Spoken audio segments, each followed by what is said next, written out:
واجب الاحترام دوستوں اور بزرگوں، یہ آیت جو خطبے میں پڑھی ہے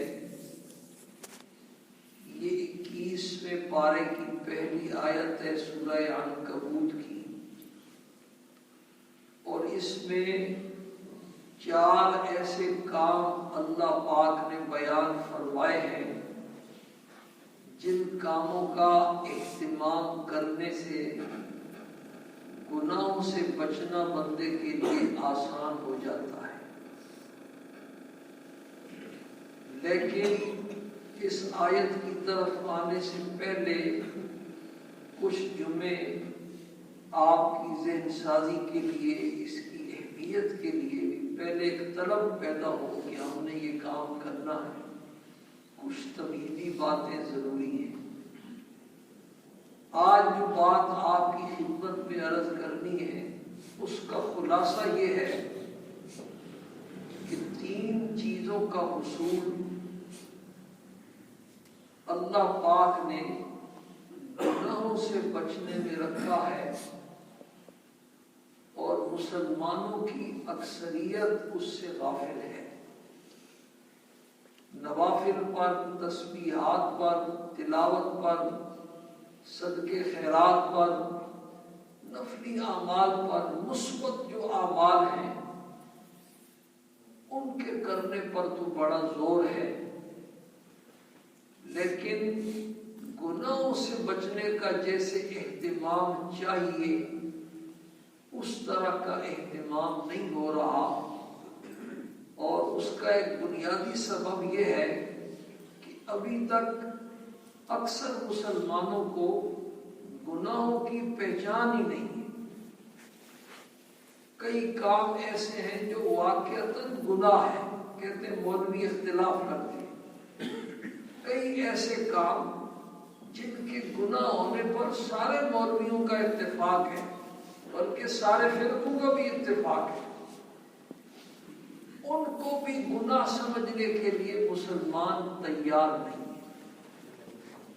ظاہر بات ہے کہ جب بندہ گناہ کو گناہ سمجھے گا نہیں، اس میں شک ہوگا، اس کو یا شک بھی نہیں ہوگا، بالکل خالی ذہن ہوگا اس کے بارے میں، تو اس کو چھوڑنے کے لیے وہ کب آمادہ ہو سکتا ہے؟ اس لیے یہ بات اچھے طریقے سے سمجھ لیں کہ 3 چیزوں کا جو حصول ہے وہ گناہوں کے چھوڑنے پر ہے۔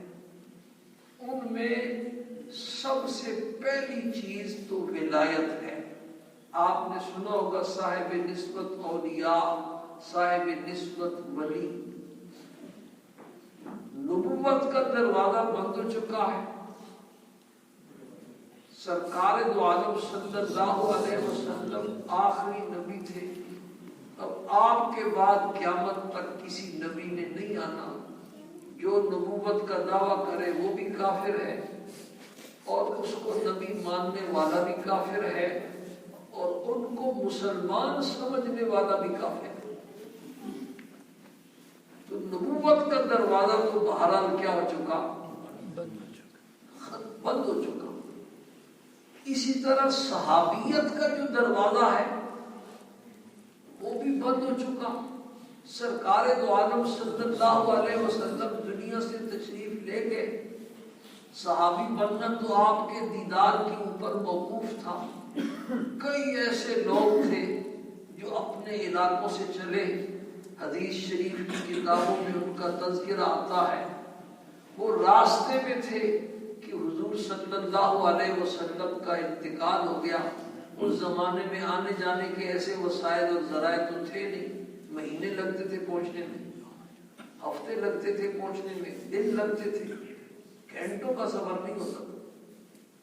تو وہ بیچارے راستے میں تھے، آپ صلی اللہ علیہ وسلم کا مسلمان ہو گئے تھے اپنے علاقے میں، مسلمان اسلام کا اظہار ہی کرنے کے لیے آ رہے تھے، لیکن راستے میں تھے، آپ کا انتقال ہو گیا، مدینہ منورہ پہنچے تو صحابہ آپ کی تدفین سے فارغ ہو چکے۔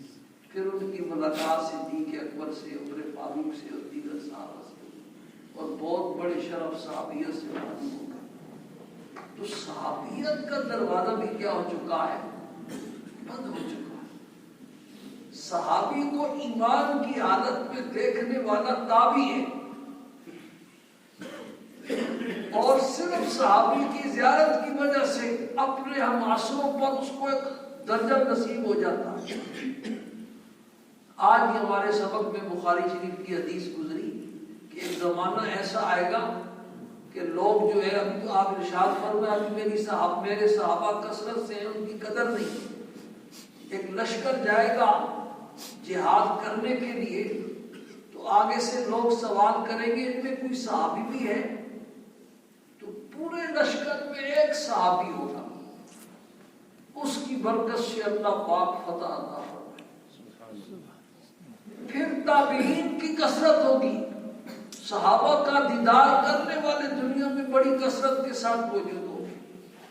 پھر وہ ایک ایک کر کے اٹھتے جائیں گے. پھر کسی زمانے میں کوئی لشکر جائے گا تو پوچھنے والے پوچھیں گے ان میں کوئی ایسا آدمی بھی ہے جس نے کسی صحابی کو دیکھا؟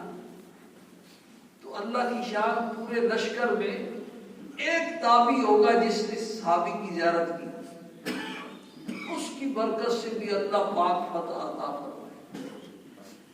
پھر تبع تابعین کی کثرت ہوگی جس نے تابعی کو دیکھا ہے. پھر ایک زمانہ ایسا آئے گا کہ ایک لشکر جائے گا لڑائی کے لیے تو پوچھنے والے پوچھیں گے ان میں کوئی ایسا بھی ہے جس نے کسی تابعی کو دیکھا ہے؟ تو ایک آدمی پورے لشکر میں. تو بہرحال یہ دروازے تو اب کیا ہو چکے ہیں؟ بند ہو چکے ہیں. لیکن ولایت کا جو دروازہ ہے وہ اللہ پاک نے کھلا چھوڑا ہوا ہے اور وہ قیامت تک کھلا رہے گا. اولیاء دنیا میں پیدا ہوتے رہے، آتے رہے، جاتے رہے. سابقہ امتوں میں بھی لاکھوں اولیاء آئے اور اس امت میں بھی لاکھوں اولیاء آئے اور چلے گئے اور لاکھوں اولیاء قیامت تک آئیں گے. تو ولایت کا جو دروازہ ہے وہ کیا ہے؟ کھلا ہوا ہے. لیکن ولایت کا جو حصول ہے نا، وہ پہلی جو چیز میں عرض کرنا چاہتا تھا، جس کا حصول گناہوں کے چھوڑنے پر موقوف ہے وہ ولایت. ولایت اس آدمی کو نصیب ہوگی جو اللہ پاک کی نافرمانیوں کو چھوڑنے والا ہو. اب جو سرے سے نماز ہی نہیں پڑھتا، نماز کا پوچھو تو کہتے ہیں مدینے میں پڑھتے ہیں، حضرت کی نمازیں مدینے میں ہوتی، اور ہر وقت عورتوں کے جھرمٹ میں رہتا ہے. سرکار دو عالم صلی اللہ علیہ وسلم نے کبھی کسی عورت سے ہاتھ میں ہاتھ دے کر کے بیعت نہیں فرمائی، آپ کی زبانی کلامی بیعت. تو جو عورتوں کے جھرمٹ میں رہتا ہے اور نماز بھی نہیں پڑھتا، اب ایسوں کو لوگ اپنا اللہ کا ولی سمجھتے ہیں اور ان کے پیچھے چلتے ہیں، وہ اپنا مقتدا اور پیشوا کہتے ہیں، ان سے دم درود بھی کرواتے ہیں، تعویذ بھی لیتے ہیں. تو پہلی جو چیز ہے نا وہ ولایت ہے جس کا حصول گناہوں کے چھوڑنے کے اوپر موقوف ہے. ولایت نام ہے اللہ پاک کے قرب کا. جو صاحب نسبت ولی بن جاتا ہے وہ اللہ کا مقرب بن جاتا ہے. اور علماء نے لکھا ہے کہ ایک گناہ جس گناہ کے اوپر بندہ 100% قادر تھا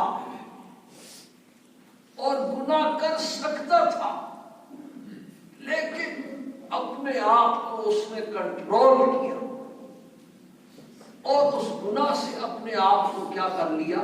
بچا لیا. صرف ایک گناہ سے بچنے کی وجہ سے اس کو جو مقام قرب کا نصیب ہوگا، ہزاروں نوافل اس قرب والے مقام کا مقابلہ نہیں کر سکتے. ہزاروں نوافل سے، ہزاروں تسبیحات سے، ہزاروں تلاوتوں سے، ہزاروں صدقہ خیرات سے، ہزاروں حج اور ہزاروں عمرے، گناہ کو چھوڑنے کی صورت میں جو قرب نصیب ہوتا ہے اس قرب کا مقابلہ نہیں کر سکتے۔ اس لیے کسی غلط فہمی میں مت رہیں، ولی ہونے کے لیے گناہ چھوڑنا کیا ضروری ہے۔ بزرگوں نے لکھا ہے بعض لوگ ایسے ہوتے ہیں بڑے نمازی، بڑے حاجی، بڑے روزے دار، اور عام طور پر بھی گناہوں سے بچتے ہیں، لیکن کسی ایک آدھ گناہ میں ایسے پھنسے ہوتے ہیں، مبتلا ہوتے ہیں کہ وہ گناہ ان سے چھوٹ نہیں رہا ہوتا، بس اس کی کسر کی وجہ سے ولایت والا جو درجہ اس سے رہ جاتا ہے۔ 99 درجے طے کر لیے ہیں، آخری درجہ بس اس نفس پہ پاؤں رکھنا تھا، اور نفس پہ پاؤں رکھ کر کے بس ولایت والے درجے پر فائد ہونا تھا، لیکن بس کر نہیں سکتے بیچارے، اس وجہ سے پھنسے رہتے ہیں۔ تو بھائی جب تک گناہ نہیں چھوڑو گے اس وقت تک ولایت والا مقام نصیب نہیں ہو سکتا۔ ایمان ہے، آپ مسلمان ہیں، دیندار بھی ہیں ماشاءاللہ، نمازی بھی ہیں، روزے دار بھی ہیں، حاجی بھی ہیں، سب کچھ ہے، لیکن آپ کو یہ نہیں کہہ سکتے، یہ سند نہیں کی جا سکتی کہ آپ صاحب نسبت ولی ہیں۔ الا ان اولیاء اللہ لا خوف علیہم ولا هم يحزنون، اللہ کے ولی نہ ان پر خوف ہوگا نہ غم۔ کون ہے وہ؟ الذین آمنوا وکانوا یتقون، جو ایمان بھی لائے۔ پہلی شرط بنیادی کیا ہے بھائی؟ ایمان ہے۔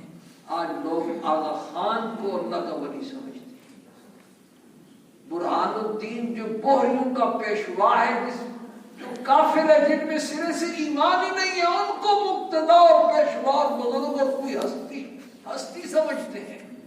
اور حد یہ ہے کہ پوپ کو، عیسائیوں کے پوپ کو بھی بڑی ہستی سمجھنے کے لیے تیار ہے۔ وہ اللہ کے بندوں، ان میں تو ایمان ہی نہیں ہے۔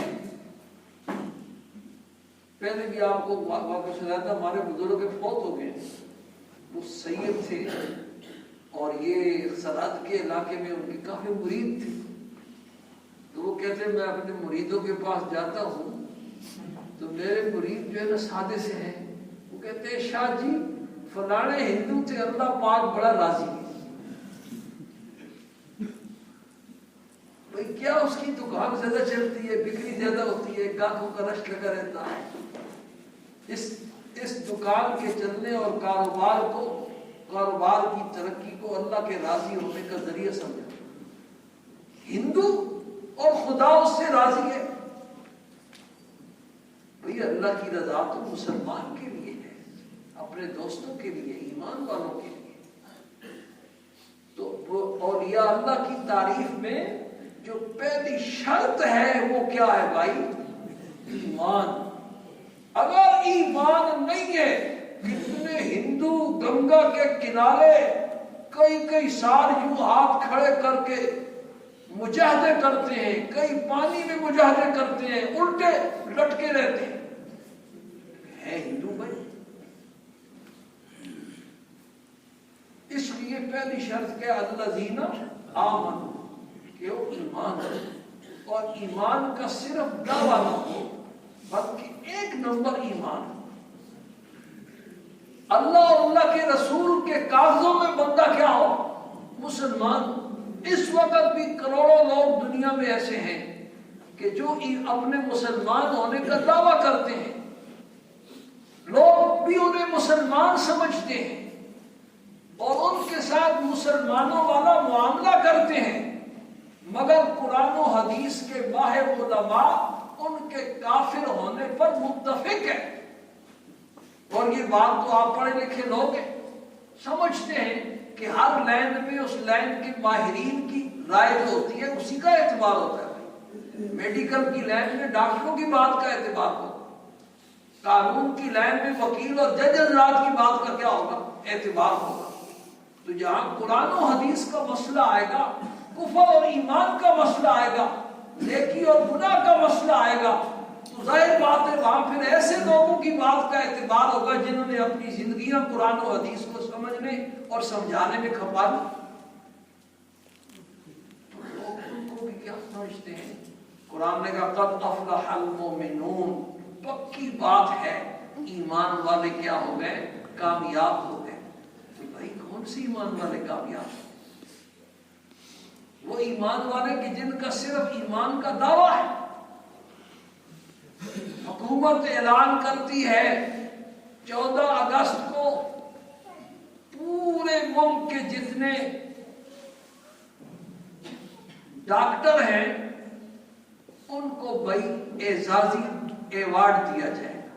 دیتی ہے نا آپ صاحب، سیدھا افراد کو دیتی. اس دفعہ اس نے اعلان کر دیا خوش کرنے کے لیے کہ سارے ڈاکٹروں کو دیا جائے گا. انہوں نے کورونا میں بڑی خدمت کی. اب ایوارڈ تقسیم ہونا شروع ہوا 14 اگست کو، تو سارے ڈاکٹر وہاں پہنچے ہوئے ڈگریوں والے. گاؤں دیہات کا ایک کمپاؤنڈر بھی جو گاؤں دیہات میں اور ڈاکٹر تھا نہیں، اسی کو لوگ ڈاکٹر صاحب کہتے تھے. ڈاکٹر صاحب وہ بھی خوش ہوتا تھا میں ڈاکٹر صاحب.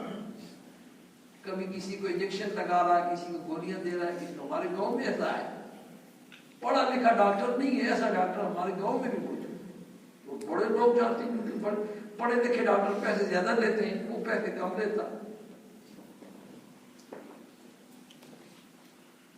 تو جب سارے لوگ چلے گئے 14 اگست کو، اس کو گاؤں والوں نے کہا ڈاکٹر صاحب سارے ڈاکٹر جا کے ایوارڈ لے رہے ہیں تو آپ بھی تشریف لے لیجیے. وہ بھی اسی خوش فہمی میں کہ میں ڈاکٹر ہوں، اسلام آباد آ گیا ایوارڈ لینے کے لیے. تو کیا خیال ہے آپ کا، ایسے ڈاکٹروں کو ایوارڈ مل جائے؟ ڈاکٹر تو وہ بھی ہے. تو بھائی صرف ڈاکٹری کا دعویٰ نہیں بلکہ ڈگری چاہیے. تو صرف ایمان کا دعویٰ نہیں بلکہ ایمان کی کیا چاہیے؟ ڈگری چاہیے. اللہ اور اس کے پیغمبر کے کاغذوں میں بندہ کیا ہو؟ ایمان ہو. صرف ایمان کا دعویٰ عقائد بھی مسلمانوں کا نہیں.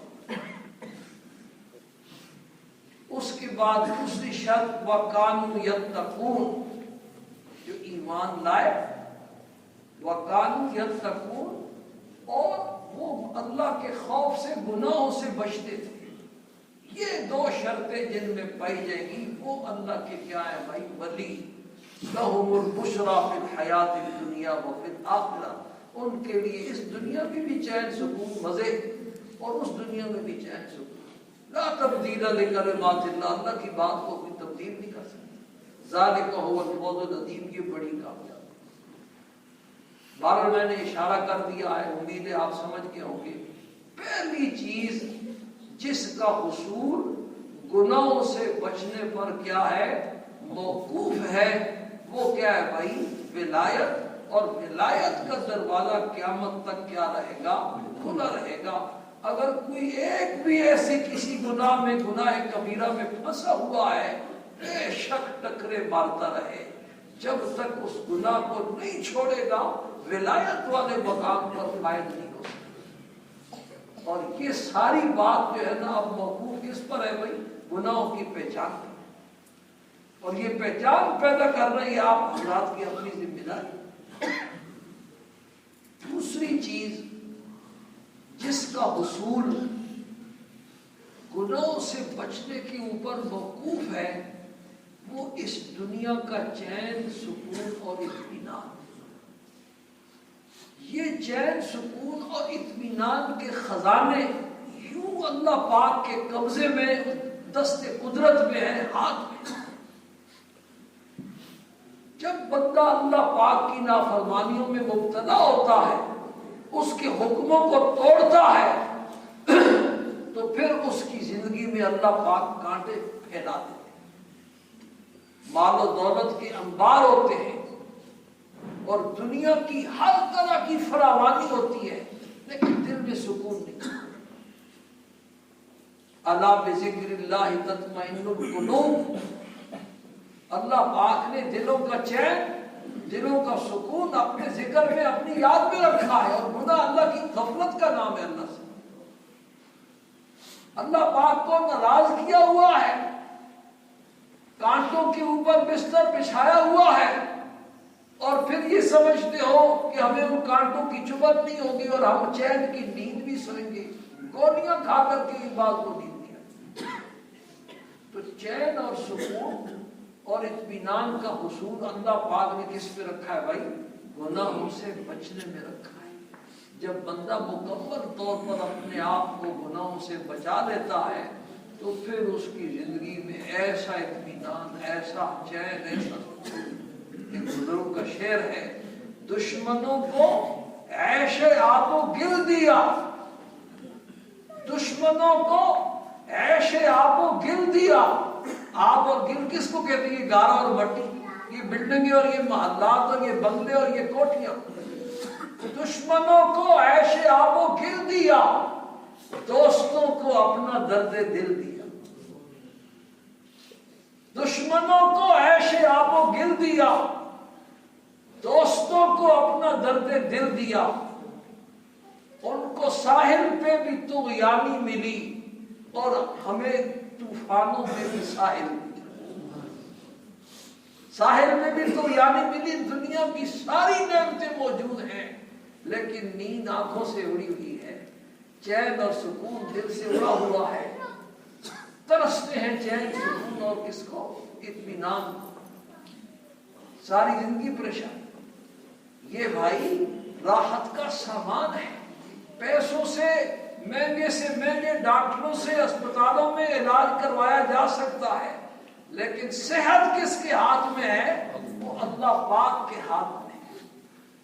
پیسوں سے بہترین بنگلہ بنایا جا سکتا ہے، بیڈ روم سجایا جا سکتا ہے، مہنگے سے مہنگا گدا لایا جا سکتا ہے، پھولوں کی سیج بنائی جا سکتی ہے، چوکیدار اور پہرے دار باہر کھڑے کیے جا سکتے ہیں، لیکن چین کی جو نیند ہے یہ کس کے ہاتھ میں ہے بھائی؟ اللہ کے ہاتھ۔ اس لیے دوسری چیز جو دنیا کا چین اور سکون ہے نا، وہ اللہ پاک نے کس میں رکھا ہے؟ وہ گناہوں سے بچنے میں رکھا ہے۔ اور اللہ پاک نے اللہ والوں کو جیسا چین اور سکون دیا ہے میں آپ کو بتا نہیں سکتا۔ بعض چیزیں ایسی ہوتی ہیں کہ آدمی دوسروں کو سمجھا نہیں سکتا، جیسے حصی چیزیں ہوتی ہیں نا، یہ بھی دوسروں کو آدمی بساؤ کا مجبور ہوتا ہے، زبان سے نہیں سمجھا سکتا۔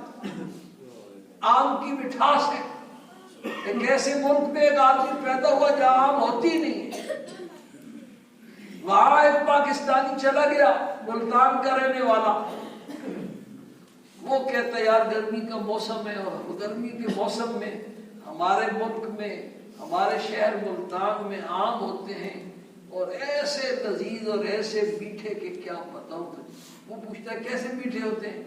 یہ کہتا ہے جیسے گڑ میٹھا ہوتا ہے۔ گڑ وہاں کا قریب تھا تو بھائی آم گڑ کی طرح تو نہیں ہوتا۔ پھر تھوڑی دیر کے بعد کہتا ہے جیسے خربوزہ میٹھا ہوتا ہے، تو آم خربوزے کی طرح بھی نہیں ہوتا۔ آم کی مٹھاس بیسیوں مثالیں دے کر کے بھی زبان سے کسی کو نہیں سمجھائی جا سکتی۔ اس کا تو ایک ہی طریقہ ہے کہ کہیں سے آم لائے جائیں اور کاٹ کر کے اس کے سامنے ٹرے میں سجا کے رکھ دے کہ میاں چکھ لو اور خود سمجھ جاؤ کہ کیسے میٹھے۔ گلاب اور چنبیلی کے پھول کی خوشبو میں کیا فرق ہے، یہ کسی کو زبان سے 40 سالہ تجربہ کار مالی ہو وہ نہیں سمجھا سکتا کہ گلاب اور چنبیلی کے پھول کی خوشبو میں کیا فرق ہے۔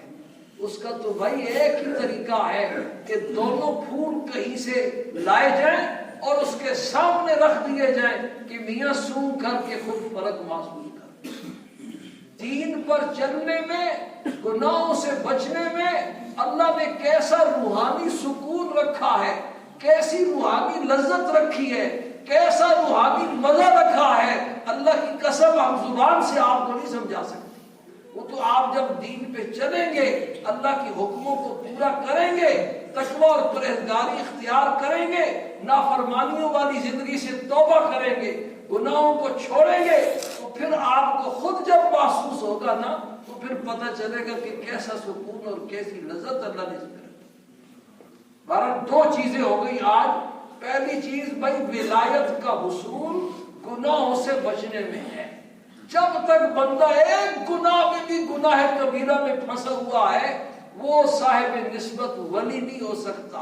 وہ سب کچھ ہو سکتا ہے لیکن ولی نہیں ہو سکتا. اور دوسرا دنیا کا چین اور سکون اور اطمینان جس کے لیے ہم در در کی ٹھوکریں کھا رہے ہیں اور مارے مارے پھر رہے ہیں, کبھی ادھر بھاگ رہے ہیں کبھی ادھر بھاگ رہے ہیں, وہ اللہ پاک نے کس پہ رکھا ہے بھائی؟ گناہوں سے بچنے میں رکھا ہے. جب تک بندہ گناہوں کو نہیں چھوڑتا, یہ بھول جائے کہ میں دنیا کی دولت جمع کر کے بنگلے بنا کر کے اعلیٰ سے اعلیٰ عہدوں پر منصبوں پر فائد ہو کر کے یہ اطمینان اور سکون حاصل کر لوں گا, یہ ناممکنات میں سے. تیسری چیز رہ گئی ہے وہ انشاءاللہ آئندہ جمعے اللہ پاک ہم سب کو اس کی سمجھ نصیب فرمائے, اس میں یقین نصیب فرمائے اور عمل کی توفیق نصیب فرمائے. وآخر دعوانا الحمدللہ.